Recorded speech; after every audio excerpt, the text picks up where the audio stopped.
Welcome to episode 5 of the WP and Up podcast. We're so glad that you've joined us.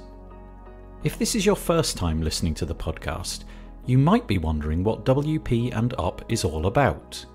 Well, we're a charity working in the WordPress space trying to support our community. Our help is freely available at wpandup.org, or you can call +44 20 33 22 10 80. This support is available for all sorts of reasons. It might be that you'd like support with your business, your skills, or possibly with your mental or physical health. Whatever the reason might be, please reach out. Often, we don't like to admit to ourselves that we need support. We carry on and hope that things will just go away if we ignore them or just work harder. Admitting to ourselves that we'd like some support is one thing, but admitting it to others can be another, greater challenge. One of the aims of the podcast is to bring you stories from the community who have been through these things before. They've come to realise that speaking to someone about what they're going through can help. These stories can be very personal, but they shine a light on subjects all too often left in the dark. Perhaps some of the areas that we cover this week are something that you can identify with. You might be facing some of the same events. Of course, it might not be you. It could be somebody that you know, a friend, a relation, a colleague. The point is that by sharing these stories and shining a light on them, we make you aware that it's okay to open up about these things, and maybe even seek out some support from WP and Up. As of the recording of this podcast, we've provided nearly 800 hours of mentorship. An amazing 3,300 hours have been donated by the many people who are now volunteering for WP and Up. So we're very serious about supporting the WordPress community. But we've just got started. If you'd like to help WP and Up financially, then please visit wpandup.org/give. If you would like to get involved in WP and Up, then please visit wpandup.org/contact, or look for the social links in the footer of the website.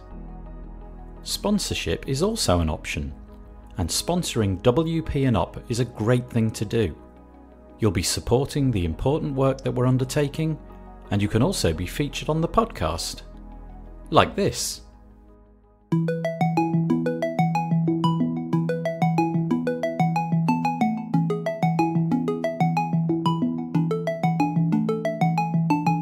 The Press Forward podcast is brought to you today by Green Geeks. Green Geeks offers an awesome managed web hosting platform that's built for speed, security, and scalability, while being environmentally friendly. Enjoy a better web hosting experience for your WordPress website, backed by 24/7 expert support. And we thank Green Geeks for their support of the Press Forward podcast. So today we have Tom Chute from Pragmatic on the podcast. Pragmatic is a WordPress agency based in Brighton in the UK. Go back just 10 years and Pragmatic did not exist, but now it is one of the largest agencies in the UK, employing over 40 people. Many of those employees are distributed all over the world. As you may know, WP and Up's support is divided into the 4 health hubs. They are mental health, physical health, skills health, and business health. Today, we touch primarily on business health, as we learn from Tom about some of the areas that need to be considered when growth starts, and you're not familiar with what you can do and what you must do. It's not been plain sailing for Pragmatic. There were bumps in the road, as you might expect. Heading into uncharted territory with your business can leave you concerned and unsure about what the best course of action might be. Perhaps this story will inspire you and give you some ideas. If you're facing similar growth in your business, maybe there are lessons that you can learn from the way that Pragmatic handled things. I started by asking Tom to give me some context as to what the Pragmatic agency is, how large it is, and where the team are all based. Yeah, so Pragmatic is a 50-ish person agency down in Brighton, obviously focusing on WordPress, but we do projects in anything that the client needs, really. Where we can't do it internally, we'll get contractors in to help, but yeah, focus on WordPress. Predominantly in-house team, so team down here in Brighton. I think probably about 90% of the team is here in Brighton, but then we've got some other remote people as well who are part of the team in Spain and in far-flung places and exotic places like Norwich as well. And we have a challenge where we've got not a fully distributed team and not a all in-house team. So a lot of our meetings have got to be remotely accessible, or we try and do that by default. But it's something that I know a lot of people try and avoid, is having a mixed team of remote and non-remote. But we're doing all right. We service all kinds of clients, from small local companies right the way through to big enterprise and international brands such as Bacardi and Sage. And to do that, we deliver projects primarily in Agile using the Scrum methodology. I found out about Pragmatic when I was running a charity in Brighton, and Dave, who's the CEO, was working out of his bedroom on his own, and that was only 9-10 years ago. So I think the actual company started, it's about 8 years ago, with Dave on his own.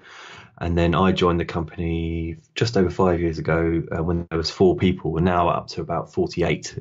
So it's been quite rapid growth, not without challenges, but growing pains. But I sort of see us as we're now in sort of post grad. If we were a human, we'd have done uni and gone through the awkward teenager phase, and we're now sort of in post grad, phase, learning new things and applying it to the real wide world. So you can see that Pragmatic have certainly grown, and grown rapidly. How do you do that?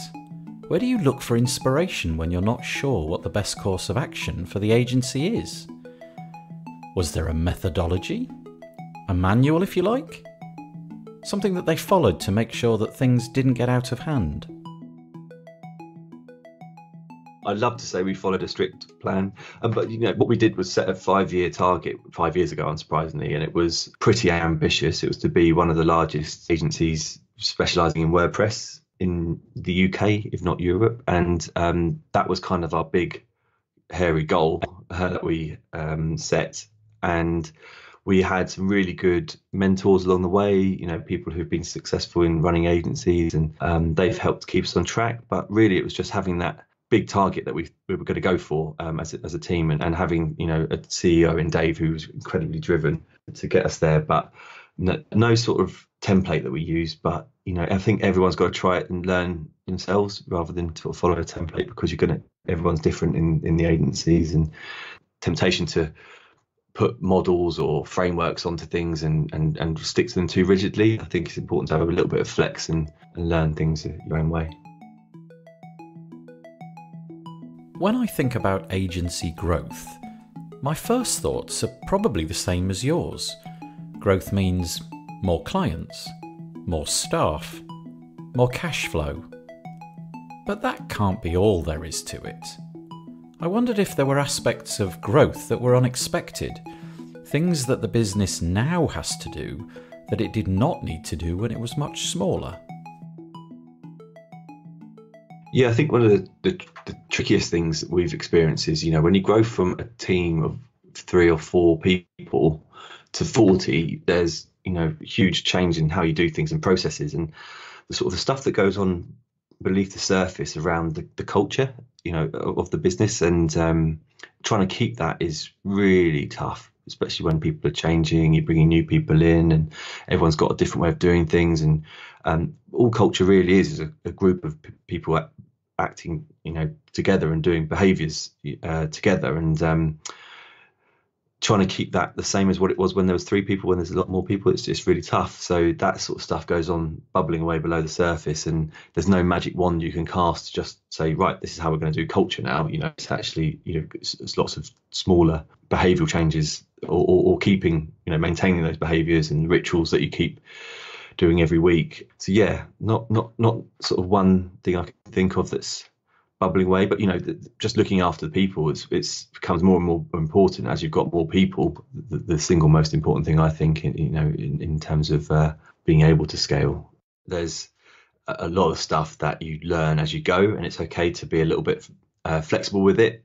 How you treat people and how you are as an agency can be quite flexible when you're starting out. But obviously, when you get to a certain size, people and the way you're doing things, you're going to draw more attention to yourselves.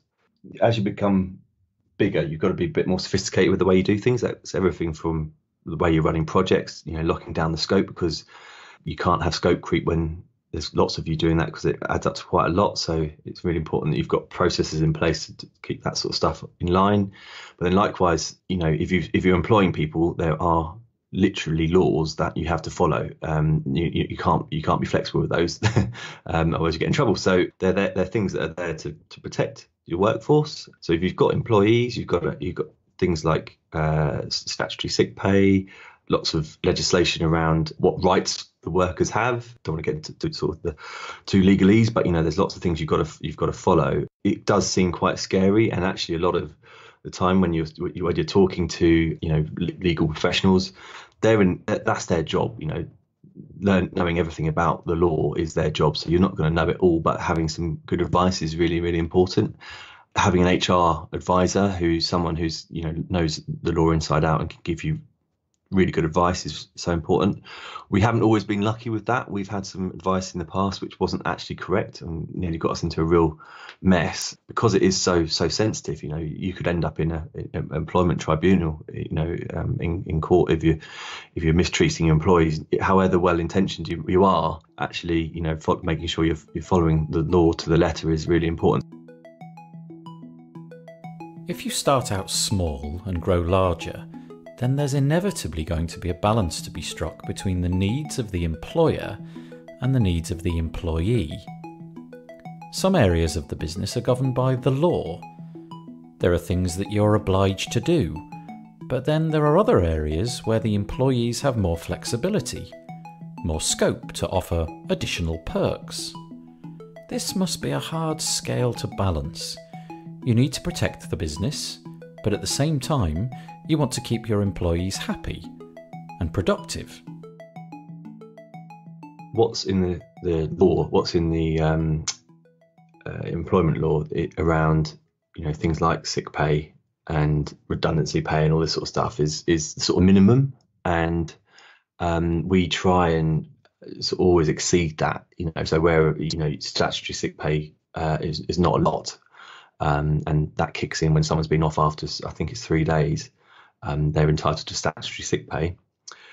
We pay, quite a few more days than that full pay, because we understand that, that could add to your, stress and actually, your well-being if you're not getting paid.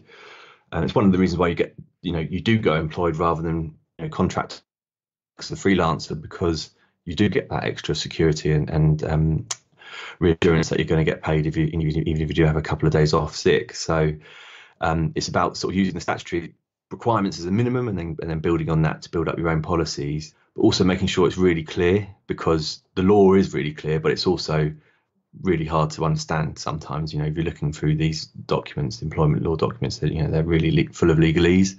So making it really clear for your employees what's expected and what they can expect helps take away that sort of angst and ambiguity. In the past, where we've had HR issues, making sure our policy is really clear is one thing. It hasn't always been the case. We've had to rewrite our policies a few times over the years just to make sure we're covering all bases. That's not to say we're trying to stitch up employees. It means we're trying to remove any ambiguity and remove that possibility that it could be misunderstood. So really, really important to have those clear policies and make sure that people understand them. Being an employer involves a lot of work. You have to make sure that it's clear what the business expects from its employees and vice versa. One of the primary vehicles for communicating those expectations is through policies. Maybe not the most exciting things to write or amend, but vital for getting everyone in the company on the same page. I asked Tom if Pragmatic's policies were set in stone, or did they need tweaking from time to time as situations in the company arose?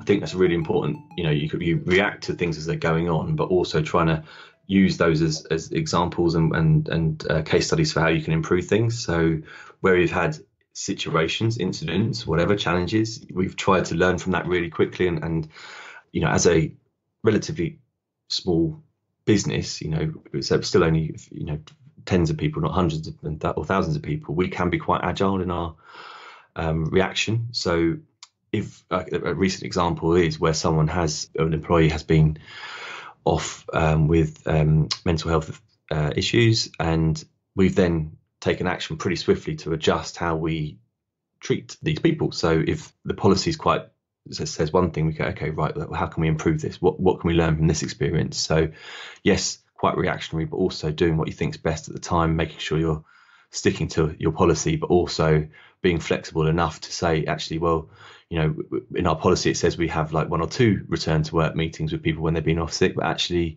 how about we do, an extra 1 or 2, or, why don't we actually ask the person what they would like, and to try and remove the really rigid approach, which isn't personal to that individual.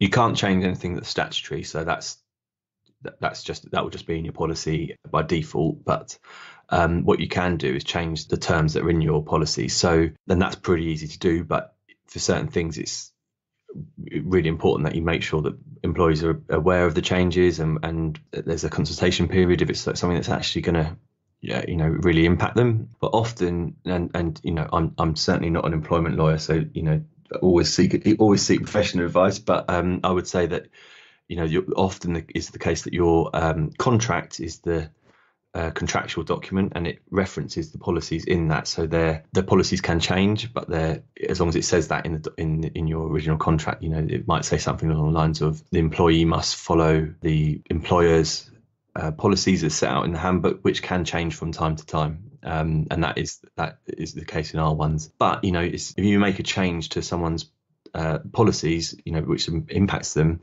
and it's negative, and actually they feel that they've been muscled out of the business for whatever reason, you've said something that's actually affected their ability to do their job, or they feel that that you're actually trying to muscle them out, and they've got a case to bring you to justice over at an employment tribunal and say they've been constructively dismissed. So you've got to be careful when making those changes to the documents, because you don't want anyone to sort of feel that they haven't been listened to or consulted before changes that are impacting them. Given that there's no template to follow for growing your agency, I was interested in whether Pragmatic had relied on their own intuition when tough choices needed to be made, or had they reached out to other people, mentors, friends, to seek some guidance. We had a mentor, we still do actually, a business mentor, a guy called Cy Conroy, who's a friend of the business. I think he was a client back in the day, but and he provides coaching to the leadership team. I think what happens quite frequently in these kind of fast growing agencies is that the people that are in the company from the beginning, or near the beginning, like myself, grow with the company. You bring someone on to do something, and as the company grows, they get more experience, and you grow with the growth of the company. And because of that, it's really important, like you say, to have a mentor or people you can call on to sanity check what you're doing.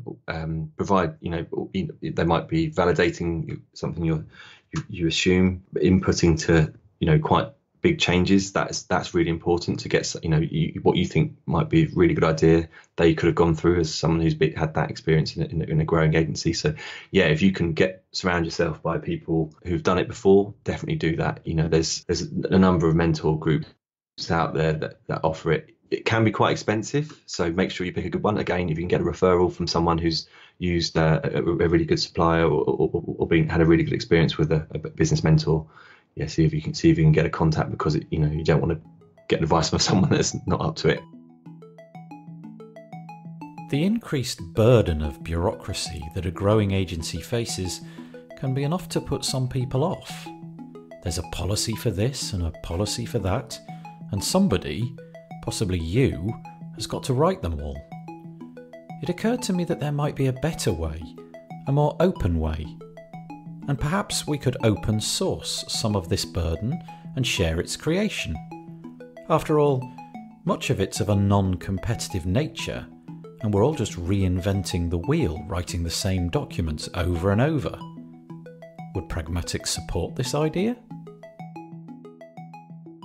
Yeah, so I think I'm a big believer in the collaboration rather than competing for just because you happen to be another agency. We work with a number of third-party partners, providing assistance to them when they need it. But I really like the idea of that open sourceness. I think one of the things is these policies. Once you've got these clear, they are literally like a Bible for you, and if you follow them, you can't really go too far wrong.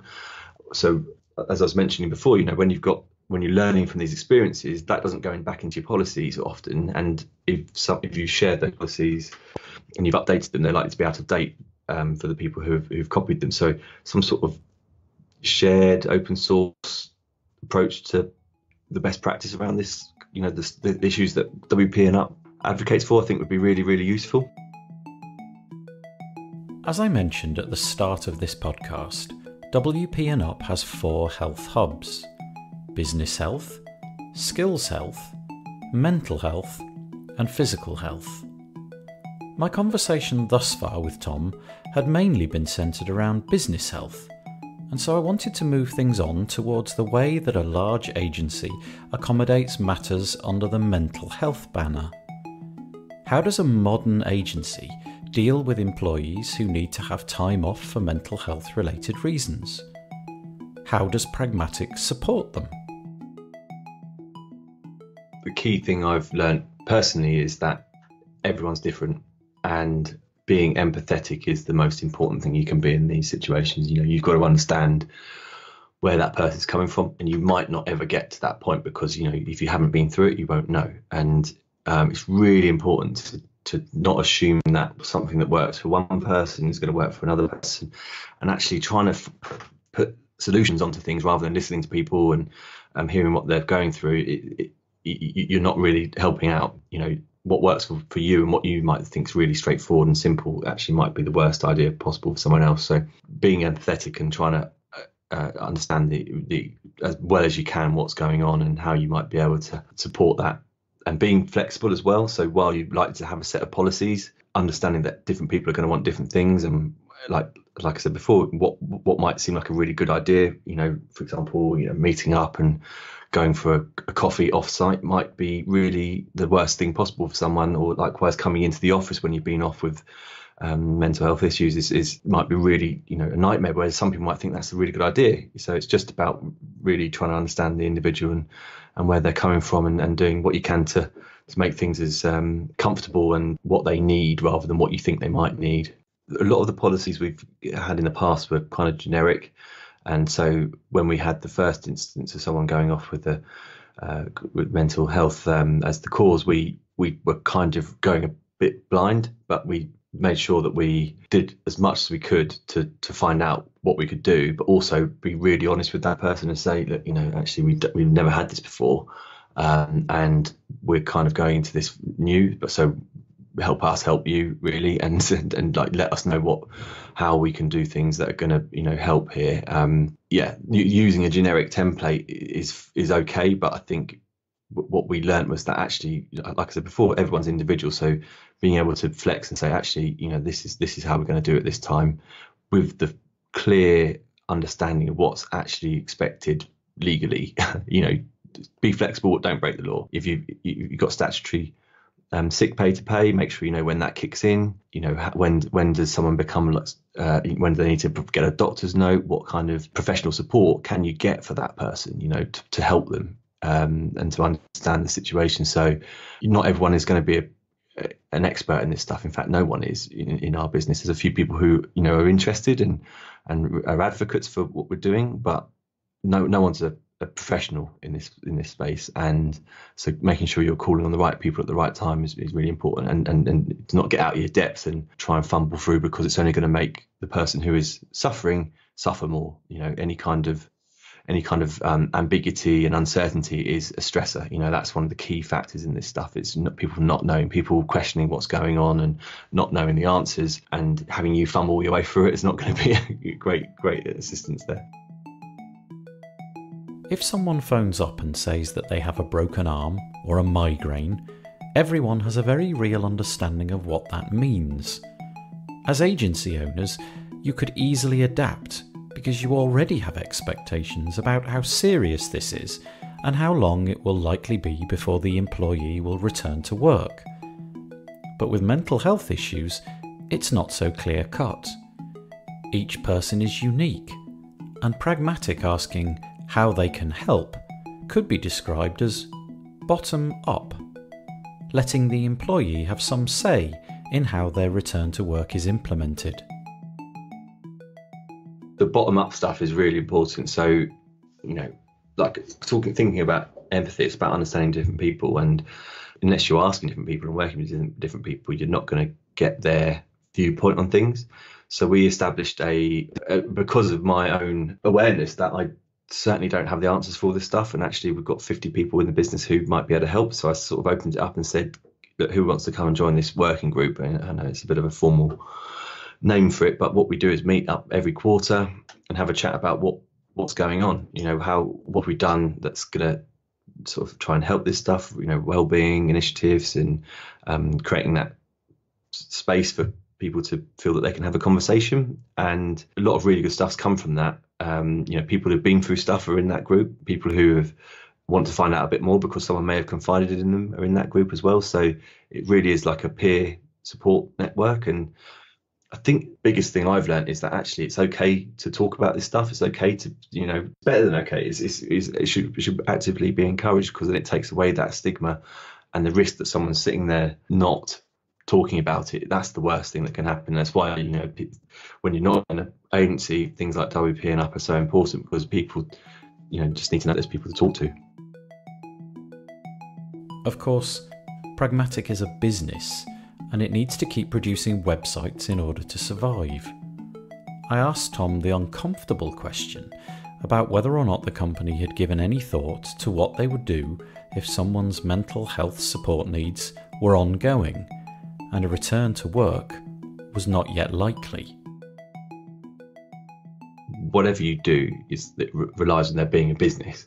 So if you have got the bottom line to think about. Of course, we all want individuals in the business to be happy, to be doing their best work, to be given the space and tools to do that. If someone's having these kind of mental issues or long-term sickness issues, they're not going to be happy. And actually, at some point, depending on what the issue is, you've got to actually have that conversation at some point and say, it might be when they're back, but you're not doing anyone a favour by not having that conversation. If the work they're doing is causing them, it's not suited for their personality, or they're not having a good time doing it, you're not doing them a favour by not actually discussing it. And that's not necessarily a sickness issue. It's actually about the individual. What are their strengths and what are they good at, and is the role they're doing that? And if not, perhaps you can find another job for them to do. But having that really, having that conversation is important, because you don't want someone to be actually jeopardizing their health by doing a job that's not suited for them. But ultimately you want people to be coming back and being really happy. And so the re-onboarding of the person who's been off is really important. But like you say, if it gets to a point where we're talking months and months and months down the line, you've been paying statutory sick pay for a certain amount of time, can you get some professional help from an occupational health person to come along and do some work with that person to make sure they are capable of doing this job? The last thing you want to be doing is trying to, the stress that would cause someone if you're trying to get them to come back to do a job they just aren't going to be able to do for whatever reason. It's unfair to be putting that pressure on someone. At one time in the past, Pragmatic were able to benefit from the knowledge of a family member who had a different perspective on how a return to work might look. I asked Tom to tell me more. Yeah, so a particular case, we're lucky that we haven't had many people go off for this kind of stuff, but it's something that's always on our minds, and some people got to keep an eye out for. But one of the cases we had, someone was actually, we're doing the reaching out and making sure we were in contact. We realised that this person was thinking that they needed to come back to work because of financial reasons, and they were feeling a lot of pressure. Actually, it was only from a conversation with a family member that we understood the gravity of the situation. And I think I'm not sure if the person that approached me directly or if we were past the contact details. I can't remember exactly, but it was a real help to have someone who was, not in the business and knew this person really well to say, look, I think what we're doing here is adding more and more pressure. And while it's really great that you guys are keeping the job open for this person, actually, I think we need to look a little bit more fundamentally here and say, is this going to be right in the short term? And remember, what we're talking about here is not permanent things, and it might be that someone can have a bit of time off, and actually if you take the stress of actually you've got to come back as soon as you're fit, if you take that away and say, actually perhaps it is best if you have a longer period off, and maybe a break from this kind of work, and come back and see if there's something else that you can do. It's just, but often that for the person in this situation, you don't know what kind of pressures they've got. So speaking to a family member or a friend can help. Obviously, you've got to be extremely sensitive around how you've got that contact. The last thing you want to be doing is breaking someone's trust by approaching someone without their authorization. So it's really important that it's dealt with very, very sensitively. Maybe even ask that person, is there someone we could talk to who might be able to shed a bit of light on the situation from another viewpoint? We can't all be experts in everything, and most of us working in the WordPress space are not likely to have any formal training in the area of mental health. That being said, an agency like Pragmatic might be well poised to buy in experts to train their staff. Was this something that they had plans for? As you probably picked up, I'm certainly no professional or someone that is, we're looking at getting some training for, I think they're called mental health first aiders. So people that you can go to and know that they're going to have a really good understanding of different ways of responding to these kind of issues. We're really lucky. We also partner up with the University of Brighton, doing some mentoring there, and they've got lots of fantastic resources that we can get access to. So while that's actually free, so we're giving some time for mentoring their students, but we get access to some really good resources. So for smaller agencies or even people working on their own, that might be a good way to have a look at, see what local universities are offering in terms of support. If you help them out, they can often give you some resources and materials. So there's a few different ways of getting that support. Moving on to physical health, I wanted to know if there were any initiatives that Pragmatic had implemented in order to promote this important area. So I think we've always had flexible and remote working, which has meant that you don't have to hit the gym the same time everyone doing a 9 to 5 is. So you could start a bit later. I think one of the things that's sort of managed to stay with the company as it's grown has been this kind of freelancer mentality.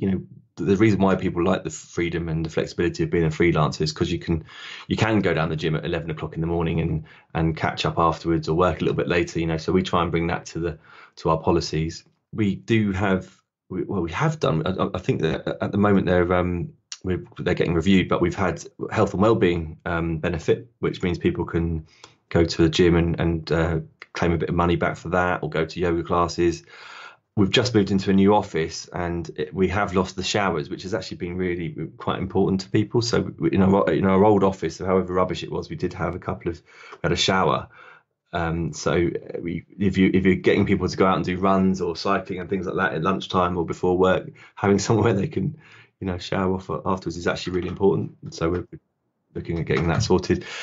And I'm afraid to say, if you looked in our snack cupboard at the moment, it's full of usual suspects. So I think while we do have fruit and this kind of stuff, it has got crisps and stuff like that. So looking at that as well is something we could do.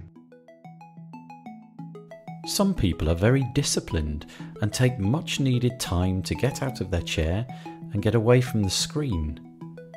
Even a short screen break can be very beneficial. perhaps we need someone in our offices to tell us to do this so that we don't get to the end of the day and realise that we've not moved at all. That's a really good idea. Yeah, I think when you're working on your own personal office, I think there's more risk of you sitting down at your desk on your own and not getting up. But I think here, because there's quite a few meetings and stuff throughout the day, like they're actually called stand up, so you do have to stand up. But so people are buzzing around the office quite a lot. But no, it's a good idea, sort of reminders and things like that. I used to be of the opinion that when people share these kind of reminders and have you done this or have you eaten a bit of fruit today, it's like, oh god, it's a bit annoying. But actually now I've realised that it's so important, and actually just a little reminder to go and have a walk around the block. We're about a 3-minute walk from the beach, so go and have a look at the sea for a little bit. If you're feeling like a bit stressed, all these things you can break up. If you're feeling a little bit down or you hit a mental block, there's all these things you can do. So I'm actually now in favour of these little reminders. Turning now to skills. A company that's working with large clients will need to have skillful employees. Employees who are up to date with the latest industry trends and who have a firm grasp of new technologies. Our industry never stands still, and so I asked Tom if Pragmatic provides time and resources for their staff to keep topping up their skills. So I think there's two bits to this. Yes, we really do encourage learning and constant development of yourself. So we've got time set aside in the weekly scheduling to do some personal development, but also we do a day a month where you don't have to work on client work. It's called Prag Lab, so you can work on whatever you want really, as long as it's sort of linked to what we do. It might be trying out a new bit of technology. Of course, that's something that if you're a freelancer, you just do that stuff anyway, but you don't get paid for it, or you've got to work it out. But so it's one of the luxuries of being in a larger agency. You can do that stuff. But I do think with this, everywhere now, it's people talking about. Everyone's multidisciplinary, aren't they? They've got lots of different skills. They're constantly learning a new framework or a new language or a new process or a new model. And I don't know about you, but I'm constantly thinking, I've got a bit of a fear of not knowing everything and getting. And I think it's that there's a bit of imposter syndrome, isn't it, as well? When you start thinking about something and you look into it a little bit and you go, there's actually people already doing this and they do it so well, and I've got to learn this, I've got to learn that. So I think it's about balancing out, this desire to learn, but also being focused and saying, actually, I'm happy to learn this one thing and go really deep on this, and not feel the constant desire like a magpie to fly after the next shiny thing. We do try and give people the opportunity to try out different things, different technologies, but what tends to happen is people become very good at doing like a particular area. So it's that's really that can get really boring if you're just doing the same thing on the same projects. I also look after the sort of the recruitment here, and one of the key things that people tell me when they're moving job is that I always get put on the X tasks, or I always get put on the the back end tasks, and I really want to try out a bit of JavaScript, or there's I think what we try to, I think we've got people looking out for that, and if anyone makes a request, we do try and accommodate it. But like you said, you're going back to the whole business thing, sometimes you've got to sort of just say, well, not everything's going to be what you want to be doing, but as long as you sort of take learning from whatever you're doing, you can. And what about trying to automate those things that you're doing every all the time? Pushing everyone to try new ways of doing things is important, and giving people the opportunity to do so. I really enjoyed chatting to Tom, and I got a great insight into the inner workings of a large WordPress agency. I wanted to give him a chance to take the floor and let him sign off in whatever way he wanted. Yeah, I think I'd like to sort of congratulate and big up WP and up for all the fantastic stuff you're doing. I think it's really, really important to have these conversations, and I've really enjoyed this, but also talking with people internally and in the community about what's going on in this space. And I think the more we can do about this stuff and the more we can collaborate, I think this is an area where we can't afford to be in competition. We need to collaborate with everyone, whether that be other agencies, individuals, our clients even, and raise the awareness of this stuff, but also share best practice. So, I will be speaking to our working group about how we can open source more of the stuff we're doing and try and get some other agencies who are doing other good things I know to contribute to that stuff, and anyone who wants to contribute on it. And hopefully that will help. I mean, I think it's the sort of thing that could have, in the WordPress community, a contribution team, and treat it like an open source project.